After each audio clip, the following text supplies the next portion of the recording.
forward to this discussion for quite some time, mainly because I think this is just a clever title to a book, Late to Your Own Funeral, How to Leave a Legacy and Not a Logjam.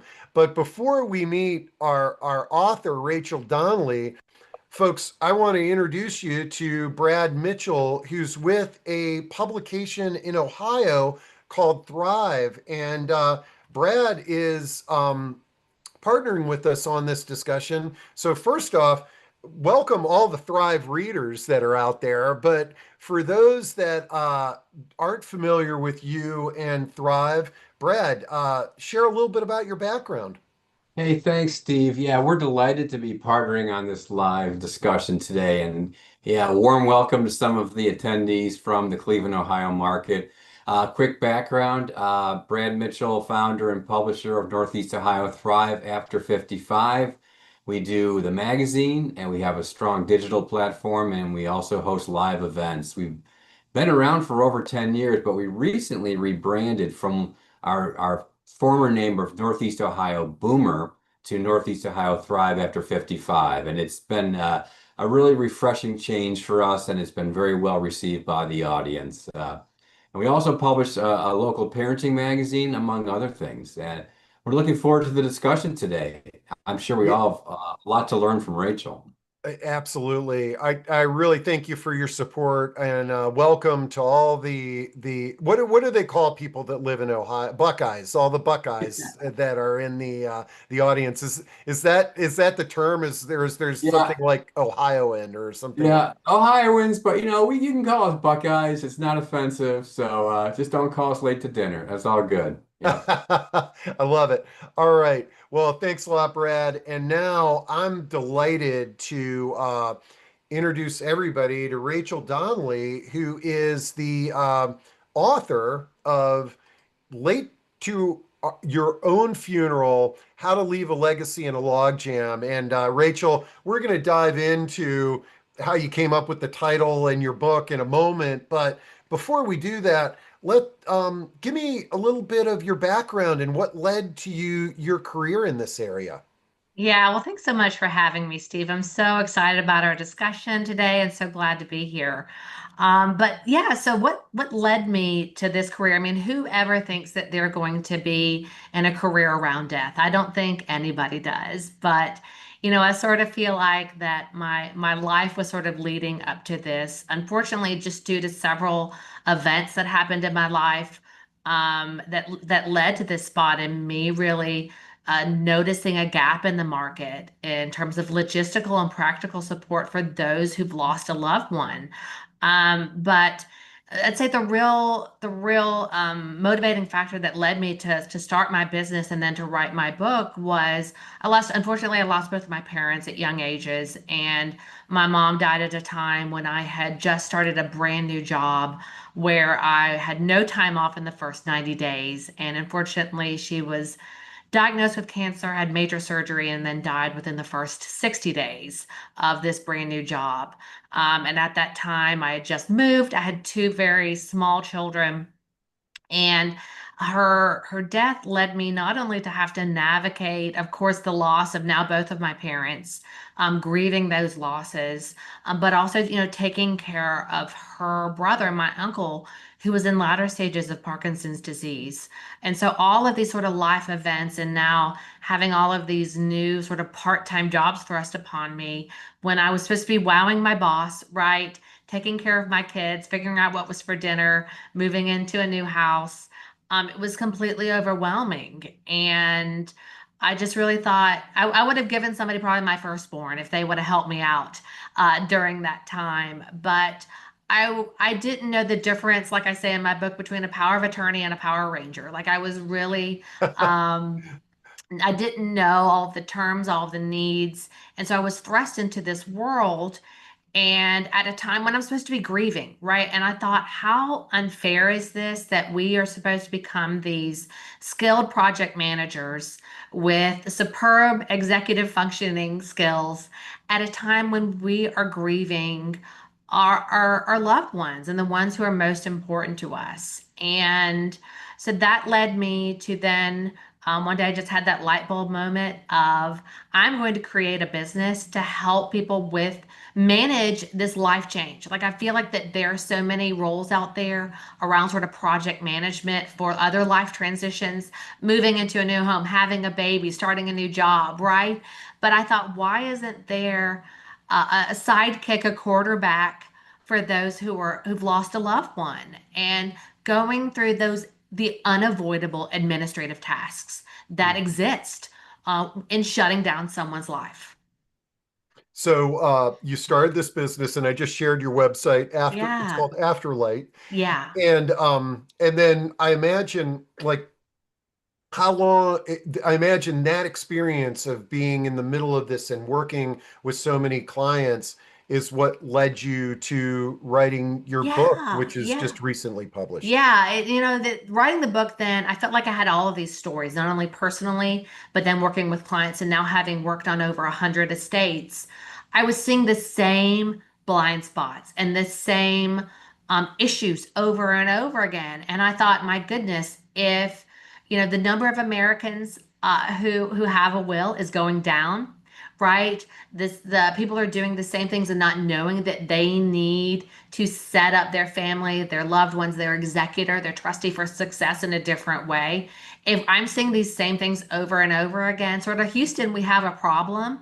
And I'd love to sort of tackle this from a different angle of not being an attorney, not being a financial advisor or an accountant or another role, right, in this realm.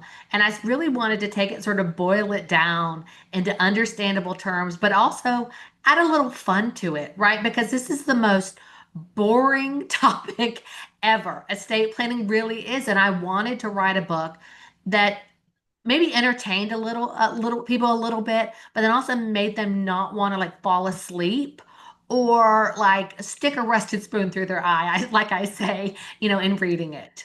I love it. I love it. And I think that just choosing such a humorous and uh title, a statement that we've all said late, Yeah. oh, I'm going to be late to my own funeral, Yeah. I think is a great way to kind of, it's a great door opener to this difficult topic. And Yeah. so let's what I love doing with authors is just going through the table of contents. I've found Yeah. that this can oftentimes be a real easy way to give our community members a glimpse at the at your book, but Yeah. also give us some talking points. Yeah.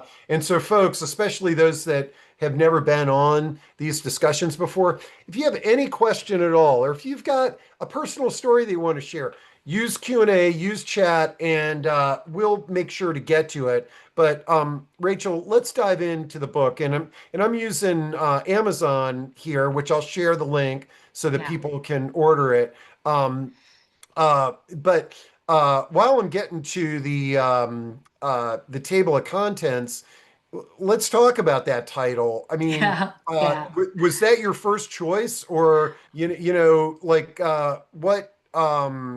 Give us a little bit of the backstory. I always Yeah, like, so I had a couple of choices. I really wanted a title that was, of course, going to stand out and not something like, how to, legacy planning and you, right? I yeah. wanted something that was definitely going to grab people. And it was also a personal story, right? My mother was late to absolutely everything in her life. Like I was the last kid picked up at school, right? Like she would always come to an event when it was ending, right? She was notoriously late her entire life. And we always joked with her that she was going to be late to her own funeral. So I think her funeral was the first funeral of our local funeral home that had to run a show. And the funeral director, I said, "Can you bring her out 30 minutes late?" And he looked at me like I was crazy. But he did it. He brought her urn out 30 minutes late to really fulfill that dream. And so the whole overarching message of the story is you can be late to your own funeral if your family deems it so, but don't be late to your own funeral by not doing any sort of planning ahead of time. Hmm. So I really wanted to tie it into sort of that personal anecdote and funny story, add humor to it. And then, when I was brainstorming with the publishing company and they were like, let's do a log jam of caskets on the front. And, the artist just did just a great job to really showcase like what it might look like, right? To have a log jam of caskets. Yeah, I Uh, love that image. That's really pretty cool. No, that yeah, is really cool. I love it. And you know what I like about your story there about bringing mom's remains out 30 minutes late is oftentimes we are so close-minded when we're either preparing for our own end of life or involved in planning our loved one's end of life yeah, celebration. And if mom did not specifically write out exactly what she wanted, which I recommend that we all do, absolutely. it's the family like adding that touch that Yeah, is, it's not disparaging to mom what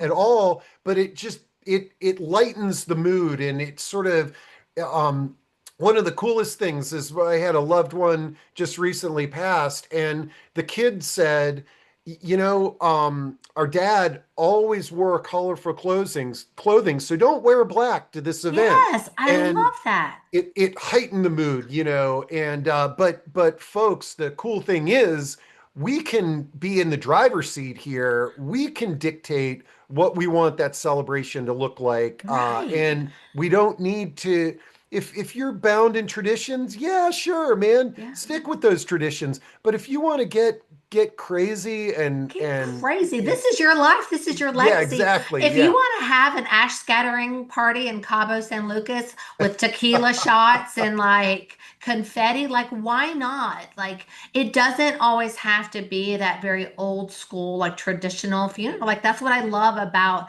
bringing some of these conversations forward is to get let people know the world is your oyster here, maybe, and you can get a little creative and also get a little personalized in the terms of how you're going to have that celebration of life or that memorial. It doesn't just have to be, in an old church with hymns and sad flowers, right? Like it can be something like we had a Scottish piper at my mom's funeral. Like why not? Like let's do this, right? And I already have a Spotify list of what I want played at Yeah, my funeral. So like I love it. why not? Like, why not make it a little bit fun? Okay.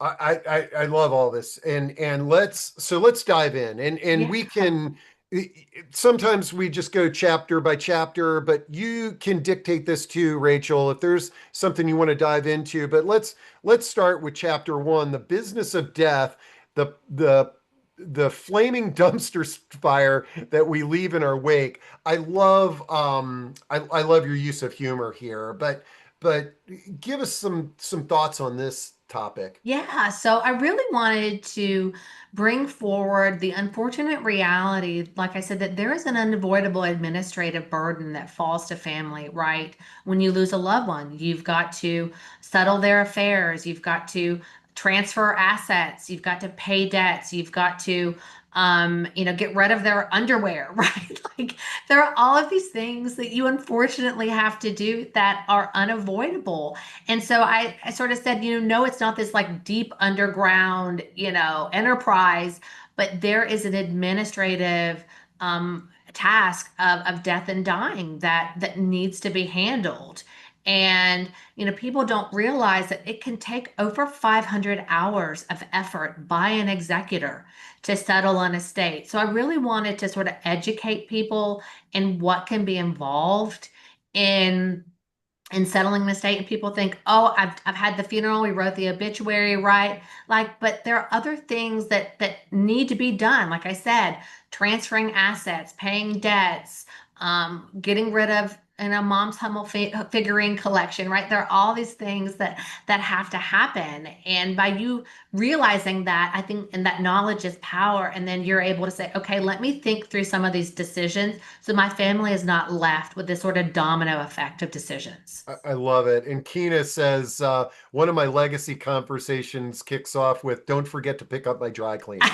Yeah. I I, love that, right? I oh, mean, just yeah. think about how many hundreds of items of clothing are at dry cleaners now because they're customers that passed away. Exactly. Nobody knows. And I mean, listen, at the end of the day, right? Like, maybe you forgot, mom's, suit at the dry cleaner. That's maybe not the end of the world, but still, like that is the overall sentiment that there are those task things that have to be done when somebody dies.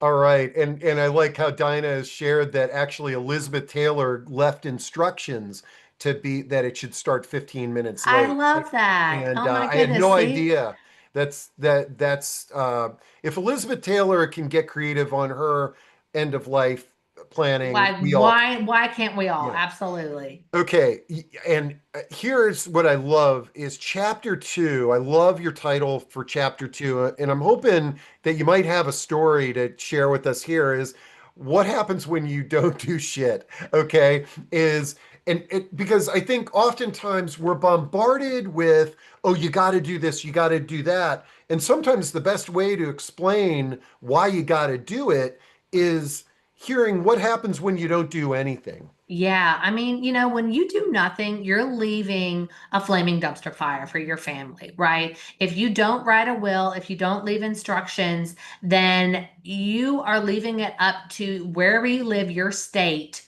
to write a will for you. If you don't write one, your state is going to write one for you. And that may not be, right? Like what your preference. If you have a jet setting dad who you haven't talked to in 30 years and he's on his fifth wife, you may not want for your assets to be divided to your parents, right? So, thinking through those decisions and what you really want and who you want to receive your assets, who you want to be in charge, and what you want your legacy to be, and not just living it up to chance. Like, you wouldn't believe the number of people who tell me, "Oh, my estate is simple. My kids are smart. They're going to figure it out." To which I always say, simple for whom, right? Like, who is it simple for, baby girl? It may be simple in your eyes, but it's not simple to them. But I just had a meeting earlier this week with a couple in their late 80s, and they kept saying, well, our estate is simple. Right. They had 31 beneficiaries as Mm. part of their estate. And I was trying to educate them. That is not simple, right? Like, that is a lot of administrative work to, sending an update to each one of those beneficiaries, letting them know how the administrative process is going, letting them know when they should expect receiving that check, right? Like, that is an administrative burden that people think, oh, I've just made it easy, but it's not.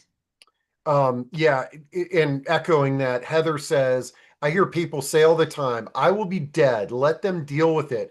Oh So my much God. pain and time can be saved by planning. And she loves your chapter titles too. Um, and the that is the thing is that folks, if you've ever been around somebody who's lost somebody close to them, they're trying to grieve and they're trying to get on with life and even if somebody has planned, there's a lot of administrative things to do, but not planning can really it can be one of these things where it's like if you really look back at it, it's like, oh, I left a sour taste in my Did. I mean, about there were me. so many times, like, even though my mom had a will, like, it was out of date when she died, right? She had named, she hadn't updated it since we were past the age of 18, right? And so she had an executor that she had named that A, didn't want to do it and was no longer around. So even though it was a little bit of a speed bump, right? Like, it was still out of date and not, and she kept saying before she went to the hospital, I want to change my will. And of course, that time never came, unfortunately. But this needs to be a living, breathing plant that you are attending to every couple of years. It's not a one and done thing, right? And one of the biggest things I tell people, especially for people my age with minor children, like, who do you think is going to take care of your kids, right? If something happens to you, who's going to, pay for their food, send them to summer camp, like pay for their soccer registration. Like Yeah. these are all things. And I feel so much better knowing that I have gone through those processes and named a guardian for my kids, made sure that they'll have access to funds, and there won't be any fighting over like my sister and my in-laws of who gets my kids. Yeah. And I'm glad you brought this up because, I think we all have this sort of view that we're gonna, oh, I don't need to worry about death until I'm in my 80s or 90s. Yeah, Like it's our guarantee that we're going to live that long. And oftentimes I say to folks, look, I don't have a crystal ball. I could pass away this afternoon. right. And Yeah. usually I'm greeted with, "Oh, Steve, don't say that," as though saying that is going to kill me. Oh, And I know. Well, people think that talking about this, and that's we're sort of leading into, your next chapter there, yeah, yeah. we're scared to death to talk about death, but people sort of think that, oh, it's like talking about sex with your kids is going to cause them to get pregnant. So talking about death is going to lead to an untimely death. And that couldn't be further from the truth. Like, unfortunately, my dad died at the age of 48. Like, he got sick when he was 45 and he died when he was 48. So that is unfortunately my reality of what I know, that this can happen at any time. Do I want to die at that same age that he did? No, I do not. I want to live a much longer life, but we do not know, unfortunately, what's around the corner. And why not leave, like I said, ease instead of that hot flaming dumpster fire? All right. Let's see. Few comments. Gary, who's with Final Exit Network, shared a great link, the Good Death Society blog. That's a great Yeah. resource.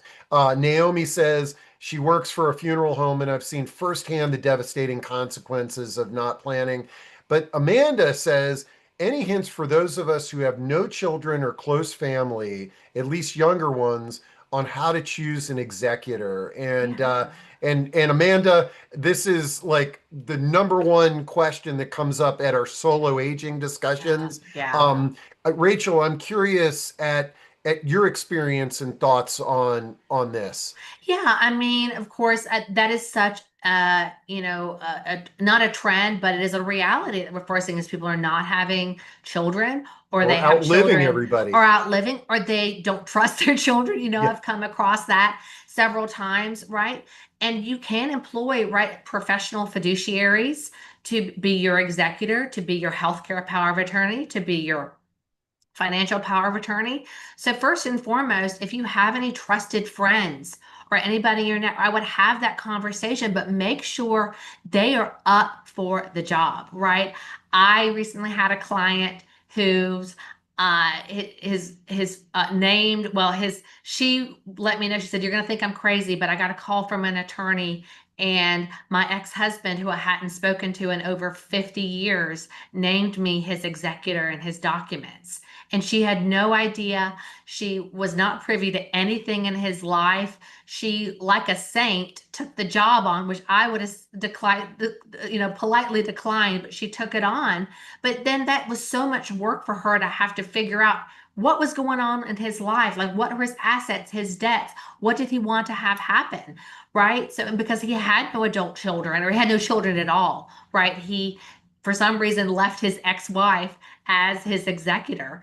But, of course, whoever it is, make sure they're up for the job. But there are, of course, banks, professional trust companies, and looking in your area for any professional fiduciaries that may be able to take on this job as the executor. It's going to be more costly, perhaps, right? But it will definitely be the way to make sure that your wishes are carried out the way you want. And let's see, who was asking that question here. It's Naomi. Naomi. Oh no. Gosh, who asked that question? Amanda? Amanda. Amanda. Yeah. Amanda. One of the techniques, and I put aging life care managers in the link because one of the creative techniques is, number one, no matter who, even if you hire a fiduciary, don't just hire them after the first phone call. You No. need to have a relationship with or whoever. or interview at least three people. Yeah, Daily money managers, that's a great organization of those who will take on this role. There's the Professional Fiduciary Association of California, if you live there, yeah, right? I really am loving to see this trend of the more professionalization, going towards, for fiduciaries, because I think it's a growing need that is unavoidable. And the more people that are out there and are trained, licensed, if that's needed to take on this role, I think is super crucial. yeah. And one of the reasons I was bringing up the aging life care managers is that oftentimes, like attorneys, if you're not in a state with licensed fiduciaries, attorneys are hesitant to do this because Yeah, there's so much managing and they don't know if it's they're being a responsible right. fiduciary. But if you've got an aging life care manager and Yeah, the fiduciary knows, hey, look, I've got a quarterback. I like your term sidekick. I got yeah, somebody who can vet providers and make sure that we're responsible with the fiduciary decisions. yeah, That's great. absolutely. Okay. Yeah. I'm going to skip chapter. I'm going to come back to it though. Chapter 4 on estate planning, and because you had brought up the Hummel collection, and we love talking about what to do with our stuff. And Yeah. where is it? It's what's the title of that chapter? The stuffademic. The Stuffademic, yeah. So give us some thoughts on our Yeah. possessions and stuff, because so many Oh. times our loved ones pass away and we got to come in and clean it up. Oh my gracious, I know. And no shade to the baby boomers and the greatest generation, right? That was how they felt. That was how it was sort of baked into them that they built wealth, right? Was through tangible items and personal property, right? And my mother was the same. My mother was a boomer, and like my grandparents, and like it was baked into me my whole life. You are going to take this big brown furniture come hell or high water when we all die, right? And what people fail to realize is, sort of pack your bags. You're going on a guilt trip when you do that to your family. They may not want it. It may not fit their style, their lifestyle. Maybe they're a jet-setting family and they're, big on IKEA furniture. I don't know, right? But people can place so much value on sentimental and emotional on it, and sort of leaving that burden on their family to deal with all of that stuff. And it is completely overwhelming. Now, after my mom died, I had to clean out our family home, which had been in our family since 1890. And so that was such a huge burden for me to have to part with so many things that, like I said, had been baked into me. Oh, you have to hold on to this. I just did not have room. There was no, you cannot fit all that stuff into my home. Like it was impossible. So you starting to downsize, maybe Swedish death clean as you get into the third and fourth quarter of your life, right? Like think about that and think about, like, really have those conversations of, do you want this stuff, and not just putting it on them as a guilt. You better not get rid of my Hummel figurine collection, right? Like Yeah. don't leave that burden to them, because it can be very overwhelming and guilt inducing at a And time when you're grieving. I'm really glad that you brought up Swedish death cleaning, because that's a topic that just like the title of your book, I love it because it sounds like a fancy new type of hospice provider. It But does. folks, if you've never heard of Swedish death cleaning, it's essentially saying, let's figure out where all my stuff is going to go so that Yeah. while I'm alive, so that it makes life better for those who come in after me. Okay. Yeah, yeah. Um, And just one thing to add, there's a great app called Artifacts, yep. artifacts.com, that you can utilize to not only, if there are things that you want to get rid of, but you want to memorialize it and capture the story behind it, please use that, right?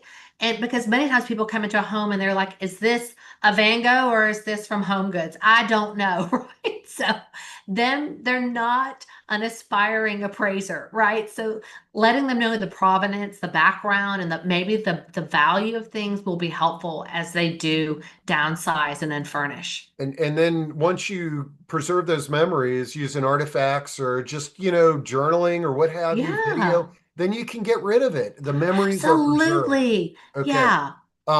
Lots of questions. So I want to take just a quick pause. Folks are sort of like, okay, what does Rachel do exactly? Like we know we can buy the book, but Yeah. give us a little bit your quick and dirty elevator speech Yeah. on how you help people. Yeah, so we do two things at Afterlight. We are that quarterback for overwhelmed executors. We come in, we help them to get organized, we prioritize, streamline, and treat triage tasks. We communicate with other professionals, be it the attorney, the financial advisor, the accountant, right? We organize paperwork, we marshal assets and debts, right? If you need, and we would sort of help complete tasks under the guidance of the executor, reaching out to Wells Fargo or Vanguard and finding out what is the forms that will be needed to transfer over an account, communicating with the financial advisor, oh, this IRA needs to be rolled over to this person, right? So we're coming in and sort of helping people to get as close to the goal line as possible, but shouldering a lot of that burden so that they can not only attend to their grief, but get back to their life, right? This, like I said, this can be over 500 hours of work left to an executor. You shouldn't be an expert in this. And so we have now done this in a way where we can really systematize and prioritize tasks and get the estate administered in a faster and more expedient way, perhaps saving money, right? But then also giving you a lot of your time and that emotional burden back. So that's one. And then we also serve as sort of a personal trainer, if you will, for legacy organizations. So either where you're going through the estate planning process or if you've gone through it, needs a little touch up, right? We always think through the lens of who is going to be in charge, whether that's your executor, your trustee, your power of attorney. Do they have the tools in the toolbox to complete those jobs? Where are those important documents? Where's the inventory of assets and liabilities, right? Like how have you preserved and safeguarded digital assets, right? So thinking through those sorts of things. So we're thinking through the lens of what are common blind spots that people leave behind and leaving an organizational system for whoever will be in charge so their estate is administered in a more thoughtful, comprehensive, and organized way. I love it. All right. And folks, I put, links to my to Rachel's company as well as artifacts in the discussion in the chat link there. Yeah. Okay, and all right. So somebody says you say update every couple of years. That means very expensive. I had all my paperwork done in Kansas 5 years ago. Now I live in Ohio. I have nothing I want changed, yet I will be charged around $2,000 to say no changes. Um, I know this is more of an estate planning Yeah. question, Yeah. but Rachel, give some insights on this. So what I say to that is I don't know, your documents may not need to be updated. I can't answer that. What I am talking about is who is named in your documents as the executor, are they still alive, right? Like, are your beneficiaries still up to date? And are they accurate in terms of who you want your accounts to go to? Now that you've moved, have you changed banking, right? Like, is your inventory of assets and debts up to date where whoever would be in charge would have those sort of keys to the kingdom. So it's thinking through not only just documents, but that comprehensive strategy. We think of estate planning as just documents, right? And it's an overall comprehensive strategy, right? Like I said, updated beneficiaries. Where are you keeping those documents? Who will be in charge? Do they have the tools, the toolbox? And is your estate plan that is 5 years old still accurately represent your goals and needs?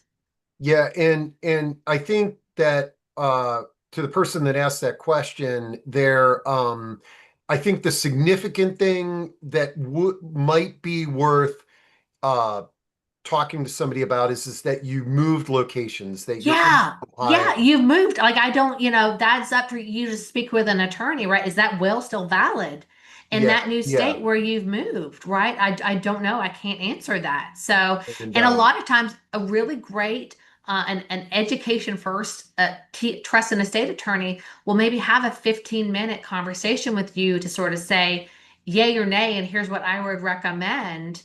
And I would recommend speaking with at least three to find out who do you jive with, right? Like who are you getting along with personality wise, their fees, how will they communicate, the timeline, right? And see if that is the juice is worth the squeeze there, and if you need to update your documents. Because an outdated document or a document that may not work wherever you live is as good as no document. all right. Now, a couple of questions here. Barbara is like, can you recommend a software for organizing estate plan and instructions? And Barbara, believe it or not, I'm going to share a link with a new app called Solma, and I'll share a podcast that I did with them.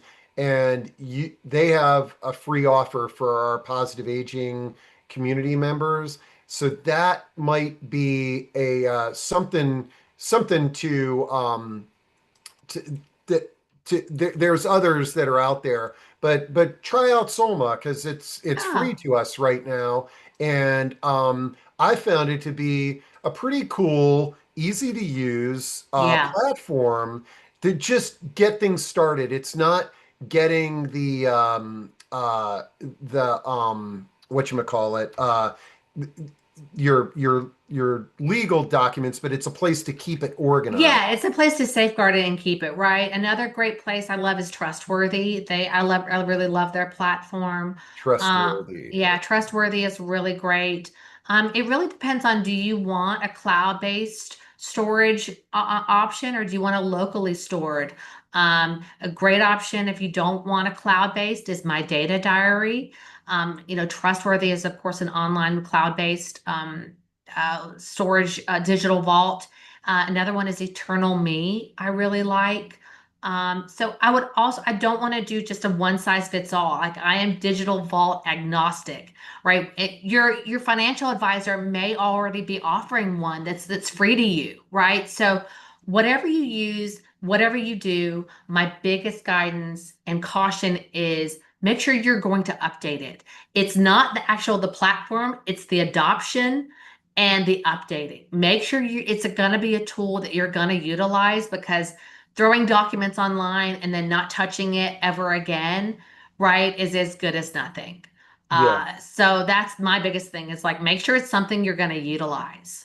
And let people know. I mean, there's so much of what we're talking about today that people are having conversations with their attorneys and their paid advisors, but not talking to their family members Yes. about Yeah. them. Yeah. And Being clear is kind, and you would not believe the number of people come to me and they'll say, my dad just died, my mom just died, my uncle just died. I do not know if they had a will, right? Like that's bananas to me. Please tell your loved ones or your trusted contact, whoever's going to be in charge, where your important documents are. Like, why keep it a secret? Or better yet, if you put it in a safe deposit box at a bank, make sure that they're an authorized user on that safe deposit box, or they're added to it and they know where the keys are, right? Because putting it in a safe deposit box and then having to go through the process to try to find it if you don't know if it's there or not is expensive, it's sort of counterintuitive, and it defeats the whole purpose. okay. Any thoughts on the knock box? N A N Yeah, O. I know the knockbox. Yeah, absolutely. I think it's a great starting point. My only thing that, I would caution, I think it's great for getting organized. Any analog organization system that you're going to utilize, you need to make sure that you keep it updated, right? I would not recommend putting a printed list of your passwords in there because as soon as you print a list and it's out there, it's outdated. So that would be one thing I would caution against. And then also making sure if you do utilize one that's fireproof and weatherproof, right? Like their sort of standard one. I don't think it is fireproof and weatherproof. So, or if you have one, making sure that you can put it in your safe, right? You don't with all the recent weather events that we've had, the fires, floods, like you want to have something that's going to weather that storm, if you will. And folks, I dropped in a link, but Myra had the question about the knock box, which stands Yeah. for next of kin box. I Yeah. dropped in a link to that. Um, uh, let's see. Barbara says, are safe deposit boxes outmoded? Banks Yeah. often don't have them Yeah, anymore. they're really moving away. What I understand is most banks are moving away from either offering them, they're sort of phasing them out. Yeah, I Um, just looked up using AI, and it says major banks like JP Morgan Chase have stopped offering new boxes and are closing existing ones, yeah, and that the trend is away from this. yeah, And the decline is driven by several factors. Banks see safe deposits as low profit and underutilized, and the advances in home security and the fact that we can have a fireproof box in yeah, our home yeah. can meet the needs. Absolutely. Yeah. And so, whatever you do, wherever you keep it, just make sure you're leaving that breadcrumb trail, right? Because if you've got it in that safe deposit box or you've got it in the trunk of your car, like, I'm not going to judge, right? But just make sure somebody knows that because it is very expensive to drill into a safe deposit box and get access there. And Linda says, back in the day, we put our dissertation in our freezer to save it. And actually, we've had a lot of EMTs on these discussions talking about what happens. The freezer is the first place that they look Yeah. for Yeah. advanced care directives. They'll look in there. Oh, well, yeah, no, it's so funny. I had to help a family. They could not find their dad's original will. And I was like, let's look in the freezer, right? Like, let's look in the fish sticks box. Maybe it's stuck in there in aluminum foil. I don't know. Let's look everywhere. All right. Okay, I'm going to jump to chapter 7, which is dying is expensive, the high Yeah. cost of the hereafter. I'd love your thoughts on that in terms of, and we already know, I mean, we had our person from Ohio saying to redo my will is going to cost $2,000. But what are Yeah. some of your thoughts on the expense of Yeah, this? dying is very expensive, and it can be a very expensive event for the life of a family, right? And a family event. And what people don't realize is that when you walk into a funeral home, right, and your family member has done zero planning, that's a very vulnerable time for a family, and you may be making financial decisions where you haven't done research, you haven't thought through it, you don't know what their plans were, you don't know if they maybe had already had other wishes. They wanted a cremation or a traditional burial, right? So it can cost you under $10,000 on average for a traditional burial and traditional, funeral home experience, if you will. That's a huge cost to family. And also maybe that if you don't plan ahead that may your family may have to become a human ATM to pay out of pocket for those costs, and so putting that burden on them is is unfair in my opinion, right? So like doing this pre-planning, thinking ahead, leaving direct access to funds for your executor to pay final bills and final expenses is like, paying for dinner and leaving the tip, right? Like it's a great thing to do so that they aren't shouldered with a financial burden that they were not prepared for. I love it. Okay. I'm looking at the clock. We got about 10 minutes to go. Yeah, we're just having So such a great time. yeah, so folks, make sure if you've got any questions or things you want us to talk about, but what I'm going to do is jump to chapter 9, which is your actionable next step. Uh don't be late to your own funeral. Like if people walk away with I love the idea of, hey, look, if you walk away with nothing else, here's some Yeah. next steps that we should all Yeah. be taking. Yeah, I mean, I think if you're 18 and older and are breathing and have a pulse, you need a financial power of attorney so someone can advocate and pay your bills on your behalf if you're not able to. I think everybody needs advanced healthcare directives, that medical power of attorney, that living will, right? The pull the plug document, as people say. I think we all need that. I think we all need a will. Talk with an attorney if they think a trust should be integrated into your plan. But at the end of the day, there are free things that you can do. Free. Not three, but free things that you can do right now to help leave more ease instead of anguish. Like I said, I've talked about it a little bit. Creating a list of your assets and liabilities. What do you owe and what do you own?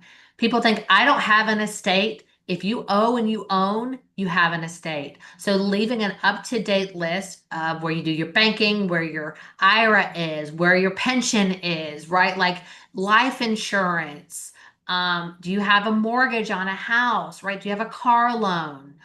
So leaving that up-to-date list is super important and will help, like I said, whoever's in charge of administering your estate, the keys to the kingdom and an easier process.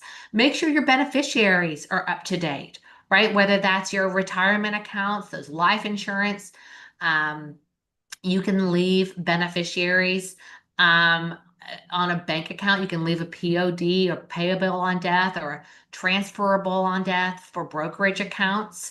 You can do those things. Telling your family where your important documents are and if you have them, right? Leave them, or avoids them having to go on a scavenger hunt if things just don't exist.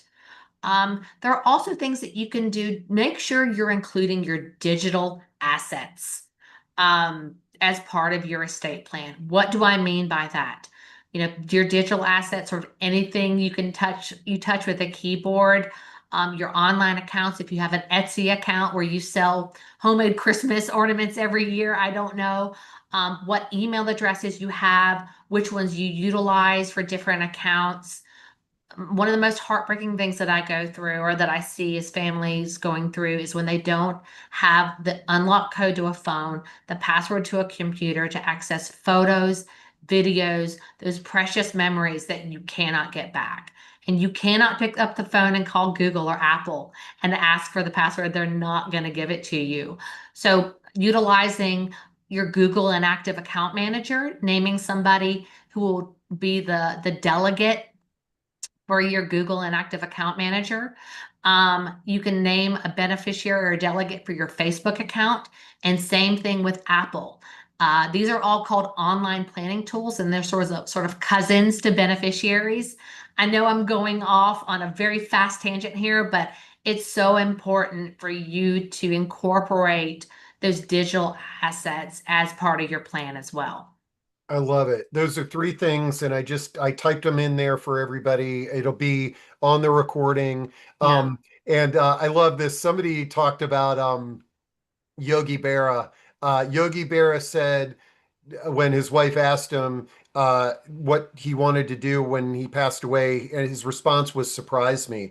And Yeah. while that might be, well, we might think that that is irresponsible, he's given his loved ones the freedom to basically like, look, dad said surprise me, so let's figure out what we want to do. So Right. it might sound like no instructions, but that's giving somebody instructions. And I put Yeah. into chat what actually happened to him. He was cremated in 2015. See, Um, and that's that like you said, some people may think, well, no direction is unkind, but maybe he meant it in a different way. So, but well, having that clarity, right, to know, did he really mean the or world's your just oyster? when nobody says anything, that's where you're really left Yeah. in a flux. It's like, Yeah. what should we do? But he Yes. said he gave us permission to do whatever we wanted to do. He wants this Yeah. to be a surprise, what have you. Yeah. Um, Yeah. let's see, some good resources there in chat. Kina says, leave a legacy video that I is love personal that. and professional. Yeah. Yeah, if you don't like writing, you don't need to write now, folks. You can record right on your phone. Yeah, or you can leave a voice memo, right? Another great option for funeral costs is funeralocity.com. That's a great company that you can look at local funeral homes in your area, see if they've gotten some bad reviews, so that can be helpful to know. And I love that site. It's a really great Okay, tool. cool. I'm dropping that into chat as well. Okay, well, I am telling you, Rachel, we've covered a lot of ground today. Is there anything that we basically didn't talk about that you think that we should address? And but yeah, anything out there that we didn't talk about? Yeah. I think we sort of alluded to it, but I think it's important to note that have a family meeting or have a meeting with whoever you consider your family, whether that's your friends, whoever's going to be in charge. Have that meeting with them to talk through a lot of these decisions and where things are, what's important to you, what you've done. And I always think a great launch pad for that is when you've done your own estate planning and then you can go to a family member and say, hey, I've done this. This is how it's made me feel. I feel so much better. I'd love to hear your thoughts about that. Or I've read Rachel's book and here was one of the dumpster fires that happened and I'm afraid that's going to happen to us. Can we plan ahead?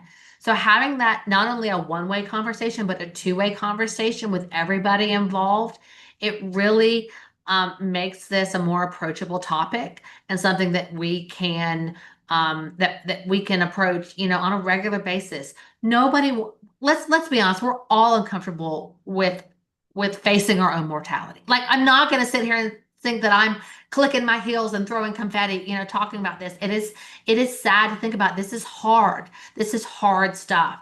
But, you doing a little bit now, having some conversations, that consistency beats perfection every time. Like, even if you just do a couple of things, you are going to leave such a better pathway and runway for your family rather than shutting down and being silent coyote and saying nothing. Okay, and then that I love it. And we were talking before the discussion. I think we tend to lean in more to the legal and the paperwork aspect of it, Yeah, but that just if you start with the conversations when you go to the attorneys or when you go to create these legal documentations, you're saving money because you've already thought absolutely. about You're the already, stuff. most attorneys that you go to, they'll say, "Hey, write down all of your assets, write down all of your debts, write down your insurance policies," And right? you're paying their hourly rate. Right. And if you're sort of like, well, here you go. I got it all done. This is who I want to be in charge. This is what I want to create a pet trust for my dog, right? Like if you're thinking through a lot of these decisions, you're front loading a lot of this. It can make it a more expedient and maybe faster and more seamless process. And let's see. I love Jim says the American Bar Association recommends updating your documents with the 6 Ds at a new decade. And those are at the new decade. So when the new decade turns, we should have uh you start a you start a new decade of life. I'm turning Yeah. 60 in September. Yeah. Death, have somebody named in your documents. Divorce, if somebody named in your documents gets divorced. Diagnosis, if you or your loved ones received a serious medical diagnosis. Dependence, if you gain or lose dependence, birth, adoption, children reaching adulthood. And then this is our caller from Ohio, displacement. You move to a new state or country. Yeah. Yeah. Or a Um, new I, domicile. Yeah. I tell you what, I really love that. Jim, thanks for sharing that. Yeah, I I had have it as the 5 Ds in my book, but why not have another a sixth one? Why not? yeah. But But that is a good rule of thumb there, and I'm guilty of that. It's like uh, when we did our documentation for the first time, there's been divorce, kids growing up, moves, all that stuff, and you can update it. Okay, I yeah, love it. yeah. Um, okay, wow. This has been a great discussion. Rachel, I'd love to have you back on because we could dive deeper into a lot of these topics. But I wanted to talk about one thing because approximately half of our audience are professionals in the field of aging. Mm, hmm hmm. And you're a part of a founding member of a group that I had never heard of before, the called PALS. Uh, and PALS stands for what? Professionals of After Law Services. Okay. Tell us a little bit about PALS. Yeah, so a couple of years after I started my business, so my business is about 6 years old, I started finding other women who had sort of similar businesses to mine, and we started networking informally, and we all were doing this work of helping clients with the administrative burden of death and dying.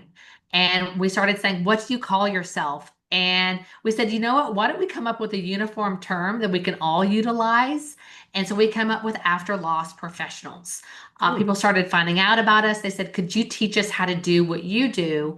And so we created a training program to teach people how to do the work of an after loss professional. So now we have training, membership, business affiliates. We're having our second conference this year in Atlanta. But it's all with the goal of creating, building, empowering a community of after loss professionals. That sort of rising tides lifts all boats. Everybody is going to need an after loss professional, in my opinion, at some point in their life. And why not leverage one that's trained, has goes by a code of ethics, and knows how to help when the time is right.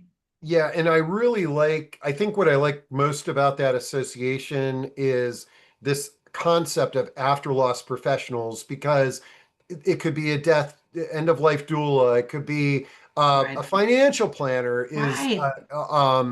is an after loss professional, Yeah. as Yeah. opposed to, I think our mindset has been, for those of us that have been in this business for as long as I have, it's, oh, you mean a hospice worker? Yeah. Yeah. Palliative Absolutely. care? Yeah. Like Yeah. that is what we traditionally think of it, but it's really expanded. Right. We're really trying to create sort of that slice of our pie and our part of the sandbox, right? That we're skilled project managers that are helping manage those unavoidable administrative tasks. And we wanted to really elevate this niche, this growing niche. We now have 90 members of our community. We've trained people all over the world how to do this work. And we really want to be out there and people know that we're here. We get a lot of referrals from attorneys, financial advisors, aging care managers, what have you. So we want to build that sort of continuum of care in our communities. I love it. This is great. Rachel, thanks so much. Yeah. Folks, we will get this recording up later this afternoon. I'll put all the links in there, and so you can get in touch with Rachel and order a book, reach out to her, look, join pals if it's you're an Yeah. after loss professional. But this was great, and really look forward to our next conversation. Thank you, Steve. It was a pleasure. We could keep on talking all day, I'm sure. Absolutely. It's my favorite. I tell people I used to be so nervous about talking about end of life topics, like many of us, But what I found is now I look forward to it because you can't have a shallow conversation on end No. of life. Yeah. And actually, when we're talking about end of life, we're actually talking about how we want to live today. And Bingo. uh, and Yeah. and so it's the opposite of our fear is what happens during these discussions. So Yeah, absolutely. 100%. This is all how you want to live today. So why not embrace it? I love it.